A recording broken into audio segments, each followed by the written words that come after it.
ஒரு பெரிய பணக்காரர் அவரோட சொகுசு கார்ல தனியா ஒரு லாங் டிரைவ் போகணும் அப்படின்னு சொல்லி கிளம்பியிருக்காரு. ஸோ அப்படி கிளம்பும் போது அப்போ வந்து கிளைமேட் பாத்தீங்க அப்படின்னா மேகமூட்டமா கொஞ்சம் தூறல் போட்டுக்கிட்டு அந்த ஹைவே பகுதியே வந்து அந்த பக்கம் இந்த பக்கம் ரெண்டு பக்கமுமே வந்து பச்சை பசேல்னு இருந்திருக்கு. சரி, நம்ம வந்து ஸ்பீடா வண்டி போக வேண்டாம், கொஞ்சம் வந்து ஸ்லோவா வண்டியை ஓட்டிக்கிட்டே வந்துட்டு இயற்கையை ரசிச்சுக்கிட்டே போகலாம். அதுவும் அவருக்கு பிடிச்ச பாட்டை ஹை வால்யூம்ல கேட்டுக்கிட்டே போயிருக்காரு. ஸோ ஆள் நடமாட்டம் இல்லவே இல்லை அந்த ஹைவேல. ஸோ இந்த ஒரு விஷயத்த நினைச்சு பார்க்கும்போது நம்மளுக்கே எவ்வளவு மனதிற்கு வந்து ரொம்ப சில்லுன்னு இருக்குல்ல. சோ அப்படி வந்து அவர் வந்து போயிட்டு இருக்கக்கூடிய கட்டத்துல திடீர்னு அவரோட வண்டி டயர் வந்து ஒரு ஆணில மாட்டி அதே இடத்துல பஞ்சர் ஆகுது. பஞ்சர் ஆன உடனே என்ன பண்றதுன்னு தெரியல, கூட யாருமே இல்ல, ஹைவே வேற, மக்களுக்கு நடமாட்டமே இல்ல, ஒரு வண்டி கூட அந்த பக்கம் வரவே இல்லை. சரி, அவரே இறங்கி நம்ம ஸ்டெப்னியை மாத்தி வைக்கலாம் அப்படின்னு சொல்லி அதற்கான எல்லா விஷயமும் செஞ்சுட்டு இருந்திருக்காரு.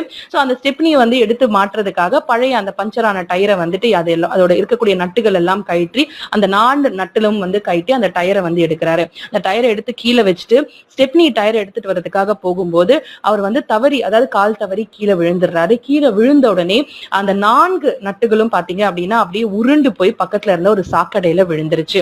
அவ்வளோ பெரிய பணக்காரர், அவ்வளோ சொகுசு கார்ல வந்திருக்காரு, கண்டிப்பா அந்த சாக்கடையில இறங்கி எடுக்கணும் அப்படின்னு சொல்லி நினைச்சு பார்க்கவே மாட்டாரு. சோ அங்க நின்னுட்டு யோசிச்சுட்டு இருந்தாரு, எப்படிடா இந்த சாக்கடையில விழுந்திருக்கு, அது எங்க விழுந்திருக்குன்னு கூட தெரியலையே, என்ன பண்றது ஒண்ணுமே புரியலையே அப்படின்னு சொல்லி அவருக்கு தெரிஞ்சவங்களுக்கு எல்லாம் போன் போடுறாரு. போன் போட்டோன்னே நீங்க ரொம்ப தூரமா இருக்கீங்க, வரத்துக்கு ஒரு 2 மணி நேரம் ஆகும், 3 மணி நேரம் ஆகும் அப்படின்னு சொல்லிட்டு இருந்திருக்காங்க. சோ உடனே அந்த பக்கம் ஒரு வழிபோக்கர் வராரு. சோ அந்த வழிபோக்கர் பாத்தீங்க அப்படின்னா அங்க அருகில வந்துட்டு சாப்பிட வழி இல்லாம அங்கங்க கிடைக்கிற இடத்த இதெல்லாம் சாப்பிட்டுக்கிட்டு அங்க இருக்கக்கூடிய ஒரு பஸ் ஸ்டாப்லயோ அங்க இருக்கக்கூடிய ஒரு சின்ன நிழல்லையோ படுத்து தூங்கிட்டு இருப்பாரு. பாக்குறதுக்கு ஒரு பிச்சைக்கார தோணியில தான் வந்து இருந்திருக்காரு. சோ அவர் வந்து அந்த எட்டி பார்த்த உடனே இந்த பணக்காரரும் அவரை பார்த்த உடனே என்னடா இவன் இப்படி இருக்கான் அப்படின்னு சொல்லி முதல்ல நினைச்சாரு. சரி, ஓகே, இவனை பாக்குறதுக்கு பிச்சைக்கார மாதிரி தான் இருக்கா, நம்ம வந்துட்டு அவனுக்கு காசை கொடுத்துட்டு அந்த சாக்கடையில இறங்கி கொஞ்சம் அந்த 4 நட்டையும் எடுத்து கொடுக்க சொல்லுவோம் அப்படின்னு சொல்லி அந்த வழிபோக்கர் கிட்ட வந்து போறாரு இந்த பணக்காரர். சோ போய் அந்த வழிபோக்கர் வந்து போன உடனே அந்த வழிபோக்கர் வந்து கேட்கிறாரு, என்ன அப்படின்னு கேட்க உடனே இந்த மாதிரி என்னோட டயர் பஞ்சர் ஆயிடுச்சு, 4 போல்ட்டும் வந்து இதுல விழுந்துருச்சு, கொஞ்சம் நீ சாக்கடையில இறங்கி எடுத்து தர முடியுமா, நான் உனக்கு எவ்வளவு காசு வேணா கொடுக்குறேன் அப்படின்னு சொன்ன உடனே அந்த வழிபோக்கர் அந்த பணக்காரரை மேலும் கீழுமா பாக்குறாரு.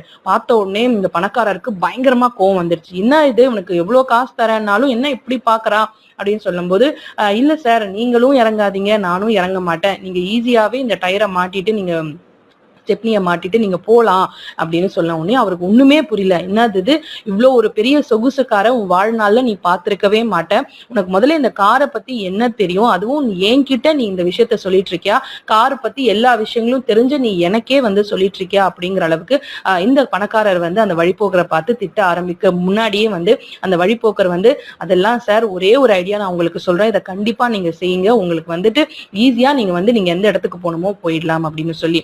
சோ அப்போ வந்து சரி, இவன் என்னதான் சொல்றான்னு கேட்டுட்டு திரும்ப நம்ம திட்டுவோமே அப்படின்னு சொல்லி அவரோட அந்த கோவத்தையும் அந்த திட்டுற அந்த விஷயத்தையும் அடக்கி வச்சுட்டு கேட்டிருக்காரு. அதற்கு அந்த வழிபோக்கர் சொன்னாரு, 4 டயர் இருக்கு, அந்த 4 டயர்லயுமே வந்து 4 நட்டுகள் இருக்கும், ஒவ்வொரு டயர்ல இருக்கக்கூடிய ஒவ்வொரு நட்டும், அதாவது மிச்சம் இருக்கக்கூடிய அந்த 3 டயர்ல இருக்கக்கூடிய ஒவ்வொரு நட்டு எடுத்தா உங்களுக்கு 3 நட்டு கிடைக்கும். இந்த ஸ்டெப்னியை அந்த 3 நட்டு வச்சு நீங்க மாட்டிட்டீங்கன்னா மெதுவாகவே நீங்க அருகில் இருக்கக்கூடிய ஒரு மெக்கானிக் ஷெட்லயாவது வரைக்குமாவது அது போய் உங்களை வந்து இந்த கார்ல வந்து நீங்க போகலாம் அப்படின்னு சொல்ல உடனே அந்த பணக்காரருக்கு அவ்வளோ வந்து தூக்கி வாரி போட்டுச்சு. என்னடா இது, எனக்கே தட்டாத ஒரு யோசனைய பிச்சைக்காரிய மாதிரி தோணையில இருக்கக்கூடிய இவர் வந்து சொல்லியிருக்கானே அப்படின்னு சொல்லி உண்மையிலேயே வந்து நெகிழ்ச்சி அடைஞ்சிட்டாரு அந்த ஒரு நிமிஷம். சோ அந்த ஒரு செகண்ட்ல அந்த பணக்காரர் கத்துக்கிட்ட ஒரு பாடம் அப்படிங்கிறது, யாரு எப்படி இருந்தாலும், அது பணக்காரங்களாக இருந்தாலும் சரி, பிச்சை எடுக்கிறவங்களாக இருந்தாலும் சரி, புத்தி அப்படிங்கிறது, மூளை அப்படிங்கிறது எல்லோருக்கும் ஒண்ணுதான். சோ நீங்க எந்த விதத்துல அந்த மூளைய பயன்படுத்துறீங்க அப்படிங்கறதுதான்.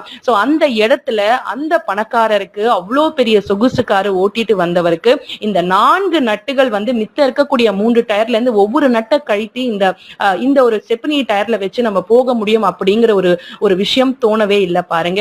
சோ எப்பவும் யாரையும் எந்த ஒரு நேரத்திலையும் வந்து எடுத்தெறிஞ்சு நம்ம பேசுறதோ, நீ யாரு நான் யாரு தெரியுமா அப்படிங்கிற பேசுறது எப்பவும் இருக்கக்கூடாதுன்னு சொல்லி அன்னைக்கு நான் கத்துக்கிட்டேன் அப்படின்னு சொல்லி அந்த பணக்காரர் வந்து சொல்லியிருக்காரு.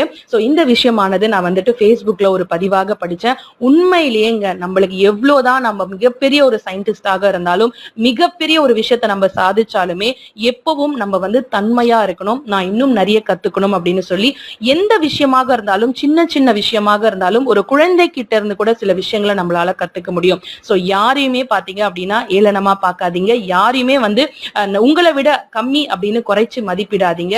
ஏன்னு கேட்டீங்க அப்படின்னா ஒரு ஒரு எறும்புக்கு வந்து ஒரு பறவை வந்து எறும்புக்கு உணவா இருக்கும். ஆனா அதுவே வந்துட்டு அந்த பறவை இறந்ததுக்கு அப்புறம் எறும்புகளுக்கு அந்த பறவை வந்து உணவா இருக்கும். சோ இதுதாங்க வாழ்க்கை. சோ இந்த வாழ்க்கை அப்படிங்கிறது எல்லோரையும் வந்து சமமா பார்க்கணும் அப்படிங்கிறது இந்த ஒரு பணக்காரர் பதிவிட்ட இந்த ஒரு பதிவானது எனக்கும் வந்து எடுத்து உரைத்திருக்கு. சோ இந்த பதிவு உங்களுக்கு எவ்வளவு அளவுக்கு வந்து பிடிச்சிருக்கு அப்படிங்கறத கீழே கமெண்ட் பாக்ஸ்ல கமெண்ட் பண்ணுங்க.